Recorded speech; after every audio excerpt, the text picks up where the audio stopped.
नमस्ते, मैं डॉक्टर बीनू बात कर रही हूँ, consultant obstetrician and laparoscopic gynaecologist Unitas multi speciality hospital से।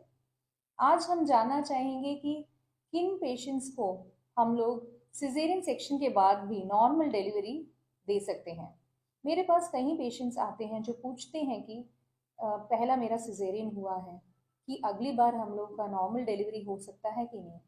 इसका आंसर की है, डेफिनेटली हो सकता है, पर कुछ पॉइंट्स हैं जो ध्यान में रखने हैं। मोस्ट इम्पॉर्टेंट पॉइंट ये है कि आपका सिर्फ एक ही सिजेरियन सेक्शन हुआ होना चाहिए। दूसरा पॉइंट ये है कि किस लिए आपका पहला सिजेरियन हुआ।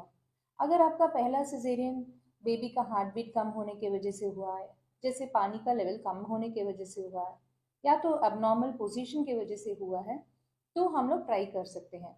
पर आपका पहला सिजेरियन अगर आपका पेल्विस बहुत छोटा है, या तो सिजेरियन बहुत डिफिकल्ट हुआ था, एक्सटेंशन ऑफ स्कार हुआ था, फाइब्रॉइड रिमूवल सर्जरी हुआ है, तो वीबैक ट्राई नहीं करना चाहिए।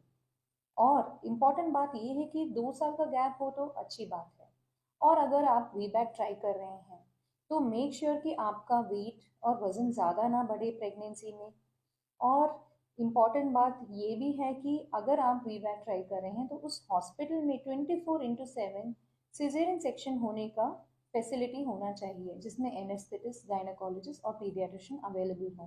क्योंकि वीबैक करते वक्त कभी भी स्कार ओपन ओपन होने का चांस होता है, जिसके वजह से बेबी का हार्ट बीट कम हो जाएगा और आपका डॉक्टर शायद बोलेगा कि इमरजेंसी सिजेरियन चाहिए। Thank you.